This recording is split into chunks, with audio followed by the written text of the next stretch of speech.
महान परमेश्वर पिता का बहुत बहुत धन्यवाद है प्रभु यीशु मसीह के नाम से, जो महान परमेश्वर ने हम सबको फिर से एक बार इकट्ठा किया और महान परमेश्वर के वचनों के भेदों को सीखने और समझने के लिए, कि हम परमेश्वर के उस ज्ञान को जिसे हम पा के परमेश्वर के मार्गों पे चल सकें, और उन भेदों को भी कि मसीहों में जिन चीज़ों की हमें ज़रूरत है हर एक दिन नए होते जाएं। तो महान ईश्वर का बहुत बहुत धन्यवाद है प्रभु यीशु मसीह के नाम से, कि आज हम सब फिर से किसी एक भविष्यवाणी के विषय में बात करेंगे जो अंत के दिनों के बारे में बताता है, और जो आप टाइटल पढ़ चुके हैं, देख चुके हैं कि आज का विषय क्या है। और यीशु मसीह ने अपने शागिर्दों को, हमारे अपने जो उनको फॉलो करने वाले लोग थे, उनको उन्होंने एक शिक्षा दी थी और उन्होंने बताया था कि अंत में कैसे कैसे संकट होंगे, कैसे कैसे उनके ऊपर विपत्तियां और परेशानियां आएंगी और किन दौरों से उनको गुजरना पड़ेगा। और ये सब कुछ हमारे इस दौर में, जिसे बहुत सारे लोग देखना चाहते थे, बहुत सारे पैगंबर, भविष्यद्वक्ता या प्रॉफिट देखना चाहते थे, बहुत नबी लोग भी देखना चाहते थे, मगर इस दिन को नहीं देख पाए, जिस दौर में हम सब जी रहे हैं। और परमेश्वर के वचनों को हर एक एविडेंस के साथ में, हर एक प्रूफ के साथ में आज हम सब देख और सीख पा रहे हैं परमेश्वर के महान वचनों को। और आज का वचन हम सभी को अभी स्टार्ट करेंगे, और इस वचन की बुनियाद को रखने के लिए मेरा टॉपिक कुछ और है, मैं पहुंचाना और बताना कुछ और चीज चाहता हूं, मगर उस चीज तक पहुंचने के लिए मैं कुछ चीजों को एक नींव बनाने के लिए, वचनों की एक नींव रखने के लिए, ताकि मैं उन चीजों को धीमे धीमे से समझा सकूं और हम सब उसको अच्छी तरीके से समझ पाए और सीख पाए कि परमेश्वर असल में किन बातों को और किन चीजों के बारे में हमसे बात करना चाह रहा है। जैसे कि हम लोग लिखा है, अंत के दिनों में जब यीशु मसीह जो प्रभु थे, उन्होंने जैतून पहाड़ के ऊपर जब वो थे, जैतून पहाड़ पे, जिसके विषय में हमने पिछले लेसन में सीखा, पिछले चैप्टर में या पिछले चीजों में सीखा कि यीशु मसीह जब वापस आएंगे तो वो जैतून पर्वत जिसके बारे में बताया गया है, जिसे है ना, उस पे वो आएगा और उस पर्वत पे पैर रखेगा, है ना, और फिर वहां से वो यरूशलेम के लिए जाएगा। ये नेक्स्ट लेसन में हम लोग सीख चुके हैं, फिलहाल हम दूसरे आगे को सीखेंगे। मगर ये जैतून पर्वत जो है, असल में यीशु मसीह अक्सर इस पे जाया करते थे प्रार्थना के लिए, कभी वचनों को बताने के लिए, और यीशु मसीह वहां पे बैठे होते हैं और उन्होंने अपने चेलों को ये सब बताया। और यीशु के जब चेले उसके पास आए, करीब आए, एकांत में आए, उन्होंने पूछा, प्रभु ये सब बातें, ये सब कब पूरी होंगी, तेरे वापस आने का, जगत के अंत का। तो यीशु मसीह ने कुछ उनको ऐसे उदाहरण दिए हैं, कह दो आप, या फिर ऐसी चीजें बताएंगे ताकि मसीह जगत के अंदर जब मसीह लोग उस दौर में पहुंचेंगे, ये असल में भविष्यवाणियां थी, जो उस दौर में जो मसीह पहुंचेंगे तो उन चीजों को पढ़ के, समझ के, परमेश्वर के वचनों से वो पहले से ही सावधान हो जाएंगे, पहले से ही चौकन्ने हो जाएंगे कि यीशु हमें ये बातें बता गया था, इसमें कोई बात नई नहीं है, वो इस बात को समझ पाए। जैसे वचन के अंदर हम देखते हैं, वचन के अंदर ऐसे लिखा है, हम उसको पढ़ेंगे और समझेंगे, और सीधी तरीके से उसमें ऐसे बताया गया है, मत्ती की किताब के अंदर, मत्ती का 24 अध्याय का, जिसमें 3 वचन को हम देखेंगे, और उसमें उसके हेडिंग में ही बता दिया गया है संकट और कलेश, है ना। हम वचन को पढ़ेंगे। जब वह जैतून पहाड़ पर बैठा था तो चेलों ने एकांत में उसके पास आकर कहा, हमें बता कि ये बातें कब होंगी, तेरे आने का और जगत के अंत का चिन्ह क्या होगा।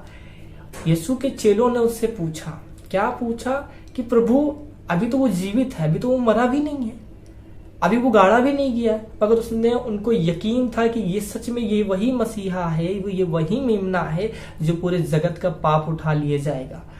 और उन्होंने पहले ही से इस चीज के लिए, पहले से ही उन्होंने आगे का प्लान को जानने की कोशिश की कि यीशु प्रभु जब तू चला जाएगा और जब तू फिर वापस आएगा और फिर जगत के अंत का क्या, कैसे, क्या परिणाम है, वो चीजें वो उनसे पूछने लगे, जिसके बारे में प्रभु यीशु मसीह ने आगे के वचन में बताया है। यीशु ने उनको उत्तर दिया, सावधान रहो, कोई तुम्हें भरमाने न पाए। आज के दौर में जो हम मसीह जगत में जिस दौर में जी रहे हैं, इस दौर में परमेश्वर के वचनों को मोड़ के, तोड़ के कुछ भी बना देते हैं। जैसे मैं आपको एक उदाहरण के रूप में बोलूंगा कि परमेश्वर के वचन में इस तरीके से बताया गया, हम पुराने नियम के अंदर जाएंगे तो पुराने नियम के अंदर कुछ बातें ऐसी लिखी हुई हैं, पुराने नियम में कुछ चीजें ऐसी बताई गई हैं कि जैसे पुराने नियम में बताया गया है कि तुम स्त्री को या फिर है ना, तुम तलाक त्याग पत्र दे सकते हो, मगर इस चीज को उन लोगों ने सही रीति से नहीं समझा था। और परमेश्वर के वचन में उसमें भी कहीं ना कहीं वो चीजें बताई गई थी, फिर भी उनकी बुद्धि पे हमेशा पर्दा पड़ा रहा। मगर परमेश्वर ने उसका भेद यीशु प्रभु ने जगत में आके उनको खोल दिया। उन्होंने उसका अर्थ को और अच्छे से समझाया। कहा, उसने बताया कि कोई किसी स्त्री को त्याग पत्र तब दे सकता है जब वो व्यभिचार में पकड़ी गई हो, एविडेंस हो आपके पास। यदि उसने व्यभिचार किया हो, यदि कोई स्त्री किसी के संग व्यभिचार करे, कुकर्म करे, तो उस व्यक्ति जो दूसरा उससे शादी, उस त्यागी हुई स्त्री से शादी करता है या उसके पास जाता है, तो वो असल में उससे व्यभिचार करता है। इस वजह से आप किसी को तलाक दे सकते हो, अपनी पत्नी या पति को। खैर हमारा ये विषय नहीं, मैं सिर्फ आपको एक उदाहरण के लिए बता रहा हूं। और जैसे इसमें बताया है ना, तो यहूदी जो हुआ करते थे, जो उन दौरों में वो लोगों की एक अलग ही सोच थी और वो लोग ऐसा करते ही जा रहे, जिसको यीशु मसीह ने बहुत अच्छी तरीके से बाद में मैग्नीफाई किया, बाद में उसको अच्छे से पूरा बताया और समझाया। और यहूदी ऐसा किया करते थे जैसे कि यीशु मसीह के आने के पहले जो सब्त का दिन हुआ करता था, जो विश्राम दिन हुआ करता था, जिसमें कोई काम काज नहीं किया जाता था, मगर वो क्या करते थे कि उनका अगर कोई जानवर गड्ढे में गिर जाए तो उसे वो फटाफट निकाल लेंगे, जाके बचा लेंगे। मगर कोई और निकालने जाए तो वो कहेंगे कि तुम तो गलत करते हो भाई, तुमने गलत किया, क्योंकि वचन तो कहता है इस दिन तुम कोई पाप ना करना, या परमेश्वर का वचन कहता है इस दिन तुम कोई काम मत करना, विश्राम करना, ये परम विश्राम का दिन है, यहोवा इसमें आशीष देता, तुम उसे अशुद्ध करते हो। ऐसे उनको वो चीजें बोलते थी। और यीशु मसीह के टाइम पे भी ये बात हुई है। यीशु प्रभु जब मंदिर आराधनालय के अंदर, लिखा है परमेश्वर के हैकल के अंदर जाया करते थे, या वो चलते फिरते लोगों के पास जाया करते थे, लोगों की बीमारियों को, उनके प्रॉब्लम्स को, उनके दुखों को देखा करते थे, तो वो हमेशा उनको चंगा करने के लिए, उनको वचनों को बताने के प्रयास करते। तो वो लोग क्या कहते थे, ये शब्द के दिन करना उचित नहीं है।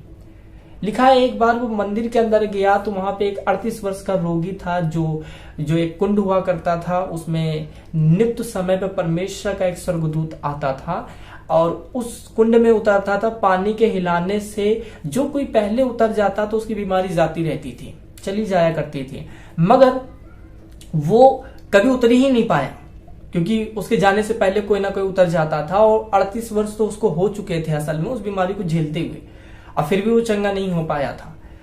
और उस जगह पे जब यीशु मसीह ने देखा तो उसने उससे कहा, अगर तू चंगा होना चाहता है तो अपना बिछौना उठाओ, चल फिर। उसने उसका प्रतीति किया, विश्वास किया। और मगर यहूदी और जो रब्बी हुआ करते थे, उन लोगों ने ये सब चीजों को देखा और कहा, ये शब्द के दिन करना उचित नहीं है, ये शब्द के दिन जो तुम करते हो ये उचित नहीं है, क्योंकि परमेश्वर की ये आज्ञा नहीं। मगर उन्होंने, यीशु मसीह ने कई बार इस चीजों को बताया है कि मेरा पिता जो अब तक काम करता है, उसने जगत के आरंभ से अब तक काम करता है, वो अभी तक ना थका और ना सोया, ना विश्राम किया उसने, तो मैं कैसे कर सकता? मैं तो अपने पिता को देखता हूं काम करते हुए, तो मैं भी काम करूंगा, यीशु मसीह ने बताया। और महान परमेश्वर के वचन में यीशु मसीह ने उस जगह पे उस व्यक्ति को शब्द के दिन चंगा किया, तो उसकी वजह से बहुत लोग, जो शास्त्री, फरीसी, सदूकी लोग थे, ये लोग कई बार विरोध किया करते थे परमेश्वर के वचन का। वैसे ही जैसे उनको जिस तरीके का नॉलेज था, जिस तरीके का ज्ञान था, मगर यीशु ने उस बातों को बताया कि शब्द के दिन भला करना अच्छा है या बुरा करना अच्छा है? तो लोगों ने कहा भला। तो महान परमेश्वर का वचन जो है इसी रीति से आज के दौर में परमेश्वर के बेटे यीशु मसीह ने उन दिनों में ये बात कही थी कि ऐसा समय आएगा कि लोग भरमाएंगे एक दूसरे को वचनों से या फिर कुछ अलग चीजों से, है ना। जैसे बाइबल के अंदर मूसा के समय में मूसा ने क्या किया था, मूसा ने एक लाठी को, परमेश्वर की सामर्थ्य जो थी, परमेश्वर ने कहा तो मैं उसे सांप बना दूंगा। वैसे ही फिरौन के जो लोग थे उन्होंने भी वैसा ही उसके जैसे एक चमत्कार किया था। तो आने वाले दिनों में, जैसे बाइबल में प्रकाशित वाक्य ये बात बताती है, आने वाले दिनों में की जो मूर्तियां हैं या ये भी बोल के दिखाएंगी, चमत्कार देंगी, इनके अंदर ऐसा सामर्थ्य दिया जाएगा और ऐसी तमाम चीजें हैं। तो ऐसी चीजों के लिए और आप समझ सकते हो किसी फैशन के जरिए या फोन के जरिए या बातों के जरिए, वो किसी भी चीज के जरिए शैतान हमें भरमाने की कोशिश करेगा, लोगों के जरिए भरमाने की कोशिश करेगा कि हम परमेश्वर के वचन से फिर जाएं और कुछ और ही करने लगे और उस शैतान की पूजा करने लगे, जिसमें लिखा है ना, उसके जैसे काम करने लगे, घमंडी हो जाएं, घमंड आ जाए, बुरा बोलने लगे, कुछ भी ना, ऐसे वो अपने जैसे बनाने की कोशिश करेगा ताकि वो खुद तो स्वर्ग जाएगा नहीं, वो तो नरक ही जाएगा। तो और जितने भी मनुष्य जाति हैं वो भी उसके साथ जाए, है ना। तो वो ऐसे काम करेगा। और आगे के हम वचनों को देखेंगे, परमेश्वर के वचनों में ऐसे लिखा है, और आगे ऐसे लिखा है, क्योंकि बहुत से ऐसे होंगे जो मेरे नाम से आकर कहेंगे मैं मसीह हूं और बहुतों को भरमाएंगे। और तुम लड़ाई और लड़ाई की चर्चाएं सुनोगे तो घबरा ना जाना, क्योंकि इनका होना अवश्य है, परंतु उस समय अंत ना होगा। इस दौर में, जिस दौर में हम लोग जी रहे हैं, देख रहे हैं कि आज के दौर में आप कहोगे क्या पहले के समय में क्या लड़ाइयां नहीं होती थी? राजा राजाओं को नहीं मारते थे, देश देश को नहीं चढ़ाई करता था। उन दिनों में भी ऐसा था, मगर परमेश्वर का वचन बताता है कि अंत के दिनों में लोगों का स्वभाव कैसा हो जाएगा, वो किस तरीके की सोचें रखने लगेंगे।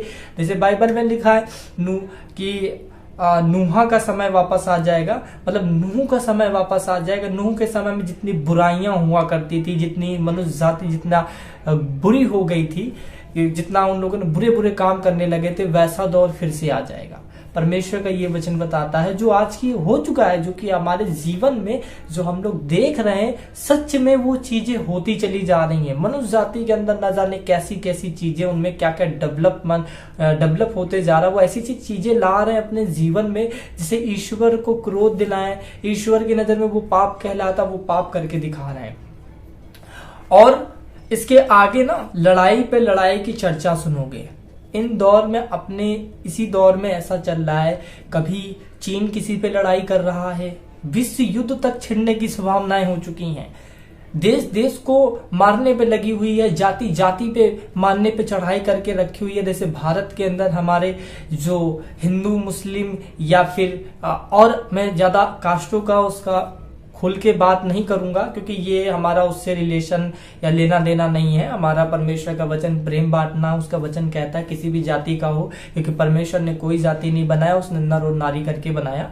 मगर फिर भी इस जहान में, इस दुनिया के अंदर ये सारी बातें हो रही हैं, ये सब काम हो रहे हैं। उसमें लिखा है कि जाति पे जाति चढ़ाई करेगी। आज जो कि सब कुछ आपके सामने है, और आगे हम इसके बारे में देखेंगे।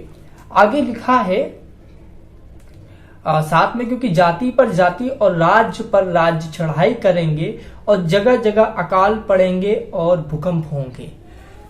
जगह जगह अकाल पड़ेंगे और भूकंप होंगे। बाइबल में कहीं ऐसा नहीं लिखा है कि परमेश्वर जो भूकंप अंत के दिनों में जो ऐसी भविष्यवाणियां की है कि भूकंप होंगे। तो आप लोग कहेंगे कि भाई साहब ये तो भूकंप कब से चले आ रहे हैं, कभी फलानी जगह होते हैं, किस सदी से चले आ रहे हैं। मगर यीशु ने कहा जगह जगह पे भूकंप होंगे, उनकी तादाद बहुत बढ़ती जाएगी, बहुत ज्यादा, है ना, होते जाएंगे। और बाइबल में ये कहीं नहीं लिखा है कि केवल एक भूकंप आएगा। जैसे हम लोग देखते हैं ना कि कई बार परमेश्वर के वचन में भी बताया गया है, भूकंप आएंगे ना, तो हम लोग कई बार इस चीज को भी देखते हैं, तो ऐसा तो नहीं लिखा कि केवल एक ही भूकंप आएगा। इसका मतलब है वो किस किस समय में, अलग अलग समय में हो सकता है। और भूकंपों को देख के, इन सारी चीजों को, इन सिंबल्स को देख के हम जान लेंगे कि यीशु प्रभु का आने का समय निकट है, और क्या नाम है कि अंत भी निकट है। हम इन चीजों को देख के जान लेंगे, है ना। इसलिए परमेश्वर ने यहाँ पे बताया है, और जो प्रकाशित वाक्य के अंदर परमेश्वर ने इसको एक चीज से इसको जोड़ दिया गया है। परमेश्वर के वचन में वो जोड़ा ऐसे गया है कि लिखा उसमें जो तुरई शब्द आया है, हम पहले उस वचन को देखेंगे और इस जगह पे रुके रहेंगे। उस वचन को हम देखेंगे। उस वचन में प्रकाशित वाक्य 6 का 5 और 6 को हम देखेंगे। उसमें क्या परमेश्वर का वचन बताता है प्रकाशित वाक्य के अंदर। जैसे हम पढ़ेंगे उसमें 6 का 5 और 6 पहले पढ़ेंगे। लिखा है, जब उसने तीसरी मोहर खोली तो मैंने तीसरे प्राणी को यह कहते हुए सुना, आओ। मैंने दृष्टि की और देखो एक काला घोड़ा है और उसके सवार के हाथ में एक तराजू है। और मैंने उन चारों प्राणियों के बीच में से एक शब्द यह कहते सुना, दिनार का सेर भर गेहूं और दिनार का 3 सेर जौ, पर तेल और दाखरस की हानि ना करना। फिर 7 भी पढ़ेंगे, 7 और 8। उसमें ऐसे लिखा, जब उसने चौथी मोहर खोली तब मैंने चौथे प्राणी को शब्द यह कहते सुना, आओ। मैंने दृष्टि की और देखो एक पीला सा घोड़ा और उसके सवार का नाम मृत्यु है और अधलोक उसके पीछे पीछे है। उन्होंने पृथ्वी की 1/4 पर यह अधिकार दिया गया कि तलवार और अकाल और मरी और पृथ्वी के वन पशुओं के द्वारा लोगों को मार डालें। यहूदी रब्बियों की जो कमेंट्री है, उन कमेंट्रियों में इस चीज को जोड़ा और बताया गया है। जो काला घोड़े के बारे में बात किया गया, ये असल में जब ये मोहर खोली जाएगी तो ये भूकंप को दर्शाता है कि भूकंप होगा, है ना। उस जगह पे ऐसे लिखा, यहूदी रब्बियों की जो कमेंट्री है उसमें ये बात बताई गई है कि भूकंप होंगे। और जब हम इसके नीचे को पढ़ते हैं कि पीला जो घोड़े के विषय में बताया गया है, और ऐसे बताया गया है कि जब वो चलता है तो उसके पीछे पीछे जो होगा ना, उसके पीछे पीछे ऐसे लिखा, सवार जो है उसका नाम मृत्यु और अधलोक उसके पीछे पीछे चलते हैं। जिसका यहूदी रब्बियों की कमेंट्री है, उसमें ये बताते हैं कि असल में ये वो लोग होंगे जो मौत से भाग रहे होंगे, परमेश्वर के वचन से दूर हट रहे होंगे और मौत से बचने के प्रयास में वह ऐसे से काम कर रहे होंगे। परमेश्वर का ये वचन बताता है और ये दर्शाता है कि मोहर के बारे में। वो जो परमेश्वर ने बोला कि जब वो मोहर खोल दी जाएगी तो इस तरीके की चीजें होंगी, और इसको इस चीज से जोड़ दिया जाता है जो महान परमेश्वर के वचन में बताया गया है। और ये महान परमेश्वर का जो वचन है, असल में यहूदी रब्बियों की कमेंट्री में ये भी बताया जाता है कि ये जो असल में परमेश्वर का वचन कहता है, जो उसके पीछे जो चीजें आ रही हैं, उस घोड़े के पीछे, ये कोई भी व्यक्ति को नहीं छोड़ता है, ये किसी का भेदभाव नहीं करता है, और थोड़ी ही देर में ढेर के ढेर लगा देता है, मनुष्यों के ढेर के ढेर लगा देता है। और विभिन्न विभिन्न स्थानों में ये भूकंप जो है, एक स्थान से दूसरे स्थान पे भूकंप होते हैं, और ये भूकंप उन लोगों का पीछा करते हैं जो लोग परमेश्वर के वचन को नहीं मान रहे हैं, परमेश्वर के वचन को नहीं समझ रहे, मृत्यु से बचना चाहते हैं। ये वो उन लोगों का पीछा करते हैं। और एक वचन हम और देखेंगे जिसमें ये चीज बताई गई है, पेरतू के काम के अंदर 11 का 8 हम वचन पढ़ेंगे। उसमें ऐसे लिखा है, उन दिनों में कोई भविष्यद्वक्ता यरूशलेम से अंताकिया आया, और उनमें से अगुबुस नामक एक ने खड़े होकर आत्मा की प्रेरणा से यह बताया कि सारे जगत में बड़ा अकाल पड़ेगा। वह अकाल क्लौदियुस के समय में पड़ा। मतलब परमेश्वर ने उन दिनों में जब ये भविष्यवाणियों को रखा था, तो एक अकाल प्रेरितों के काम में, पौलुस के समय में, उस दरमियान ये भयानक अकाल पड़ा था, जिसके विषय में एक परमेश्वर के दास ने पहले से ही भविष्यवाणी उसके जरिए परमेश्वर ने कराया। और ये उस दौर में पड़ रहा था जिस दौर में मसीह जगत के अंदर जो परमेश्वर के चेले यीशु मसीह के जो चेले थे वो ऐसा विश्वास कर रहे थे कि अब जगत का बहुत जल्दी अंत ही है, और ये मसीहों पे इतना ज्यादा सताव हो गया था, इतना ज्यादा सताव हो गया था कि उन्हें भागे भागे फिरना पड़ रहा था। जैसे अंत के दिनों के विषय में बताया गया कि अंत के दिनों में ऐसी ऐसी चीजें मसीहों पे होंगी, और ये सारे जो सिंबल्स दिख रहे थे, जो सिम्टम्स दिख रहे थे, इनसे हम समझ सकते थे। और यहाँ तक ये भी लिखा है प्रेरितों में कि वो अपनी पूंजी या अपने घर द्वार या अपनी चीजों को अपना नहीं समझते थे, वो सब कुछ साझे में था, सब कुछ बेच के परमेश्वर की सेवा में लगे हुए थे, अपने घर द्वारों को बेचे दे रहे थे, क्योंकि उनको पता था, उनको विश्वास था अब तो यीशु आ जाएगा और ये सब बेकार है हमारे लिए, इसलिए वो सेवा में लगे हुए थे, परमेश्वर की रात दिन में लगे हुए थे। अब बाइबल में मैंने बताया ना कि केवल परमेश्वर ने ये नहीं कहा कि केवल एक भूकंप आएगा, परमेश्वर ने ये नहीं कहा। इसका मतलब है कि परमेश्वर ये सब निशानियों को दिखा रहा है जगत में किस किस तरीके की चीजें होंगी। और हम फिर उसी वचन पे वापस आएंगे, और लिखा है इस तरीके से 9 में, तब वे कलेश के लिए 8 पढ़ेंगे, ये सब बातें पीढ़ाओं का आरंभ ही होंगी। यीशु ने कहा अभी अंत नहीं होगा, अभी तो ये सब की शुरुआत है। इन निशानियों को हम देख के जान सकते हैं जो हमारे दौर में सब कुछ पूरा हो चुका है, ये सब पूरा हो रहा है, आप सब देख रहे हो। और आगे क्या लिखा है, पीढ़ाओं का आरंभ ही होंगी, तब वो कलेश के दिन के लिए कलेश देने के लिए तुम्हें पकड़वाएंगे और तुम्हें मार डालेंगे, और मेरे नाम के कारण सब जाति के लोग तुमसे बैर रखेंगे। तब बहुत से ठोकर खाएंगे और एक दूसरे को पकड़वाएंगे और एक दूसरे के बैरी रहेंगे। बहुत से झूठे भविष्यवक्ता उठ खड़े होंगे और बहुतों को भरमाएंगे, और अधर्म के बढ़ने से बहुतों का प्रेम ठंडा पड़ जाएगा, परंतु जो अंत तक धीरज रखेगा उसी का उद्धार होगा। यहाँ पे भी परमेश्वर ने बताया ना, परमेश्वर का वचन बताता है कि अंत के समय में ऐसा समय आएगा कि परमेश्वर के वचनों का त्याग, धर्म का त्याग हो जाएगा, लोग एक दूसरे को फंसाने की कोशिश करेंगे, उनका प्रेम ठंडा हो जाएगा, क्योंकि वो इतने भयानक दिन होंगे। लोग बचने के लिए झूठ बोल जाएंगे कि हम प्रभु को नहीं मानते हैं, हम यीशु को नहीं मानते हैं, परमेश्वर को नहीं जानते हैं, और अपना नाता परमेश्वर से तोड़ देंगे कि हम सच में परमेश्वर को नहीं मानते। जैसे एक जगह पे पतरस तो कहता था प्रभु यीशु मसीह से बहुत प्यार करता था वो, अब फिर भी यीशु मसीह ने बताया कि तू मेरा 3 बार इनकार करेगा, और उसने वैसा ही डर के मारे वैसा किया था। वो डर का माहौल होगा उन दिनों में, उस समय पे तो इंसान क्या कर रहा होगा उनको कुछ समझ में नहीं आएगा। अब हम इसके आगे को परमेश्वर का जो वचन बताता है जिन चीजों के बारे में, असल में हम एक दानियल की पुस्तक के अंदर इस चीज को देखेंगे। दानियल 12:11 हम पढ़ेंगे।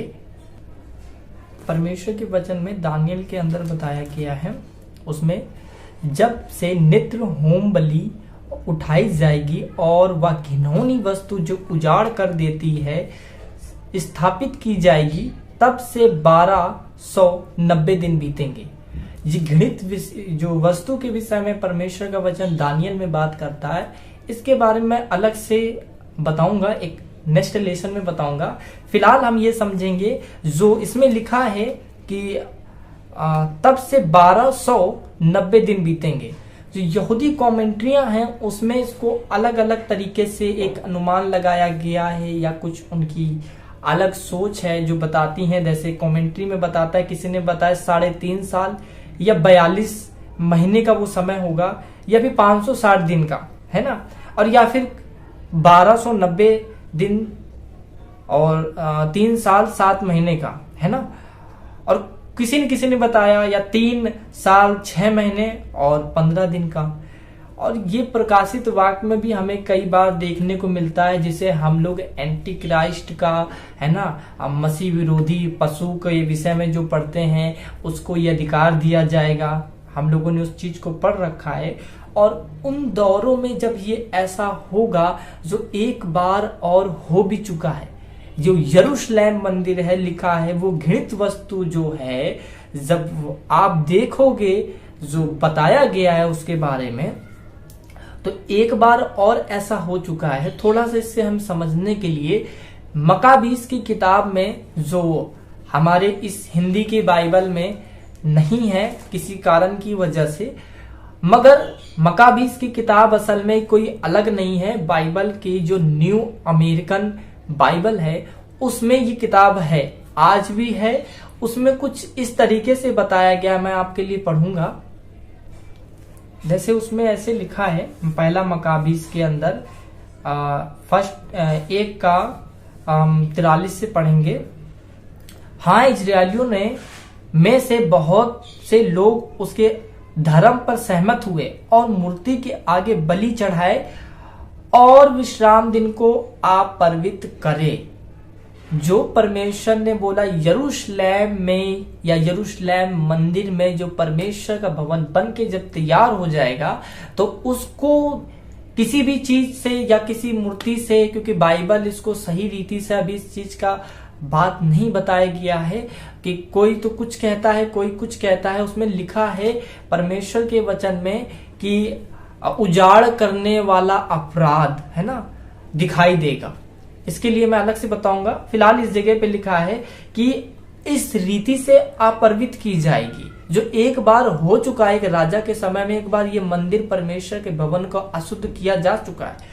और आगे लिखा है क्योंकि राजा ने यरूशलेम और यहूदा के नगरों दूतों के द्वारा चिट्ठियां भेजी कि वे देश अनोखी विधियों का पालन करें।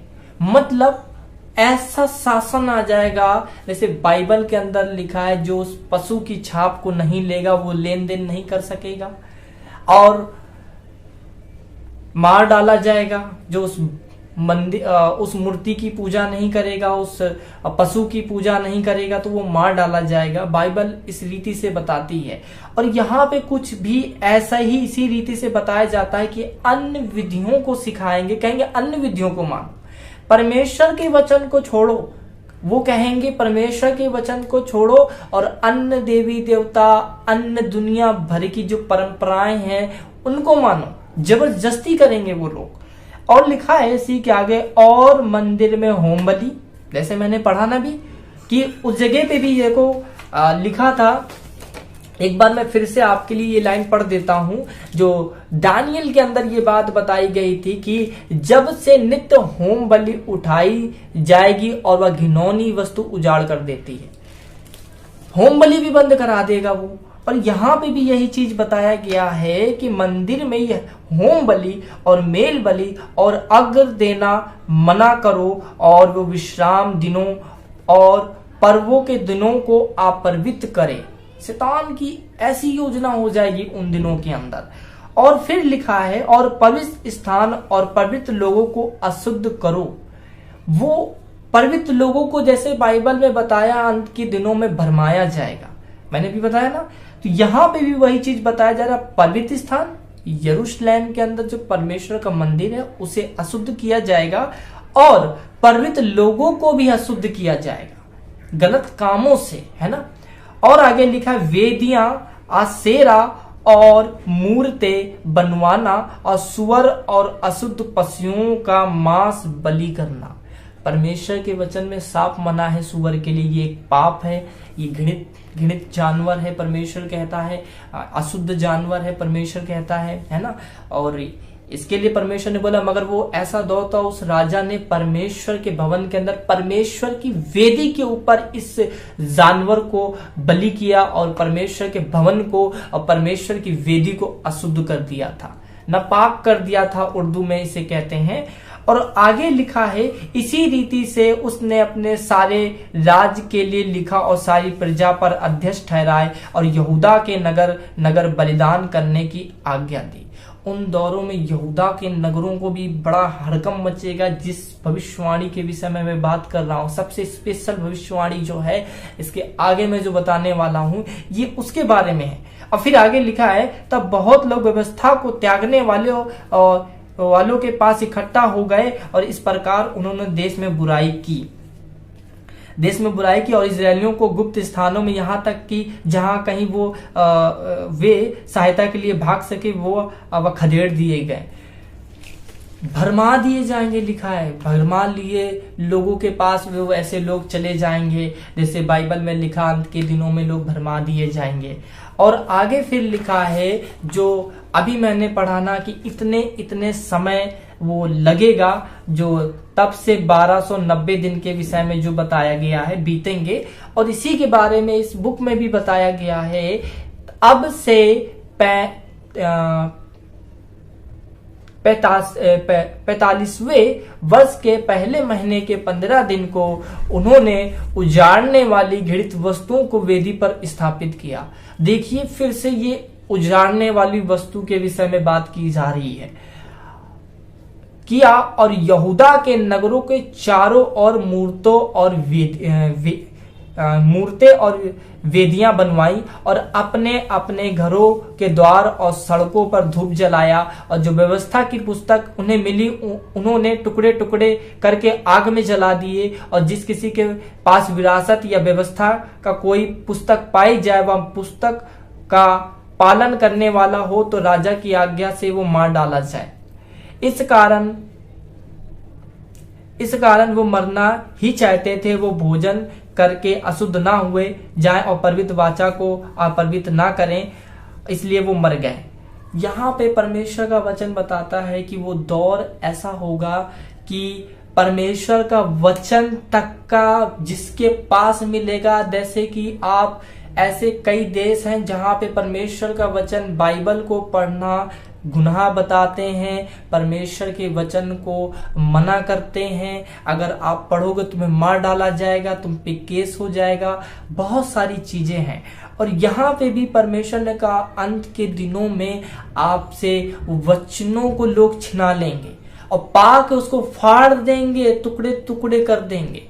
और लिखा है, परमेश्वर का ये वचन बताता है, जिसके पास वह पुस्तक पाई जाएगी, परमेश्वर का वचन पाया जाएगा, और जो कोई उस पर चलेगा लोग उससे बैर करेंगे, उसे मार डालने के लिए षड्यंत्र रचेंगे, जैसे यीशु मसीह के लिए उन लोगों ने किया था। ये पहला मकाबीस की किताब के अंदर ये बाइबल को पढ़ना गुनाह बताते हैं, परमेश्वर के वचन को मना करते हैं। अगर आप पढ़ोगे तुम्हें मार डाला जाएगा, तुम पे केस हो जाएगा, बहुत सारी चीजें हैं। और यहाँ पे भी परमेश्वर ने कहा अंत के दिनों में आपसे वचनों को लोग छिना लेंगे और पाक उसको फाड़ देंगे, टुकड़े टुकड़े कर देंगे। और लिखा है, परमेश्वर का ये वचन बताता है, जिसके पास वह पुस्तक पाई जाएगी, परमेश्वर का वचन पाया जाएगा, और जो कोई उस पर चलेगा लोग उससे बैर करेंगे, उसे मार डालने के लिए षड्यंत्र रचेंगे, जैसे यीशु मसीह के लिए उन लोगों ने किया था। ये पहला मकाबीस की किताब के अंदर ये बातें दर्ज हैं, और जो कि हमारे दौर में हो रही, और उस दौर में भी ये चीजें घटी थी। अभी हम फिर से एक और सबसे खास भविष्यवाणी की, जिसके विषय में ये सब कुछ बताया गया, मैं उसको बताऊंगा। उसी अध्याय में हम वापस आएंगे 24 के मती में 24:15 में ऐसा लिखा है, इसलिए जब तुम उस उजाड़ने वाली घृणित वस्तु की, जिसकी चर्चा दानियेल भविष्यद्वक्ता के द्वारा हुई थी, पवित्र स्थान में खड़ी हुई देखो, जो पढ़े वह समझे। मैंने भी बताया ना कि मकाबीस की किताब के अंदर, दानियेल की किताब के अंदर, कि वो घृणित वस्तु ना, उजाड़ने वाली घृणित वस्तु जब तुम खड़ी हुई यरूशलेम मंदिर के अंदर या यरूशलेम में तुम देखो, यहूदी रब्बियों की जो कमेंट्रीज हैं, वो लोग अधिकतर आपको यीशु मसीह का जो पवित्र भूमि जो कहते हैं, जो यरूशलेम जो भूमि है और मंदिर जो है, इसी को वो दिखाते हैं और दर्शाते हैं कि शैतान या शैतान के लोग उसी को अशुद्ध करेंगे। और यहाँ पे ये लिखा है, तब जो यहूदिया में हो वो पहाड़ों पे भाग जाए, तब जो यहूदिया में हो वो पहाड़ों पर भाग जाए, जो छत पर हो अपने घर में से सामान लेने को ना उतरे। परमेश्वर ने ये वचन क्यों कहा? यीशु मसीह ने ये बात उन्हें पहले से क्यों बता दी, क्यों समझा दी कि जो कोई यहूदिया में हो वो पहाड़ों पे भाग जाए, क्योंकि वो इतने भयानक दिन होंगे, वो कलेश के दिन होंगे, बाइबल ऐसा कहती है। और यहूदिया जो है असल में एक नगर है। और आप पहले इस वीडियो को देख लो, एक फोटो को आप देख लो, ताकि आप इसको, आपने ये फोटो जो है आपने देख ली होगी, और इसमें जो दिख रहा है आपको, ये असल में यहूदिया का नगर है। और परमेश्वर इसी के बारे में बात कर रहा है कि जो लोग यहाँ पे रहते हैं, और इजराइल कंट्री के अंदर जो यहूदिया का नगर है, इस नगर में केवल 20% यहूदी हैं और 80% फिलिस्ती लोग पाए जाते हैं। जैसे इंग्लिश में पैलेस्टाइन बोलते, पैलेस्टाइन लोग जो हैं, और ये बातें बनती नहीं है कभी, यहूदियों से और पैलेस्तीनियों की बात नहीं बनती है। ये हमेशा झगड़ा करते रहते हैं, एक दूसरे के खून के प्यासे रहते हैं। और इस जगह पे आप खुद देखो, इस जगह पे ये एक पोस्टर लगा हुआ है, तो मैं अपनी भाषा में एक नॉर्मल ही समझा रहा हूं, आप इंग्लिश में पढ़ सकते हो। ये फिलिस्तीनियों के द्वारा है, और ये फिलिस्तीनियों ने क्या कहा है कि भैया जिसको अगर इस भूमि में, मेरे इलाके पे अगर आएगा कोई यहूदी तो वो अपनी मौत को दावत दे रहा है या मौत को बुला रहा है। सोचिए, उन लोगों ने एक बैनर लगा दिया, साफ साफ वार्निंग दे रखी है। तो आप सोच सकते यहूदियों का क्या हालत होगी उस समय, यहूदियों के ऊपर क्या बीतेगी उस समय।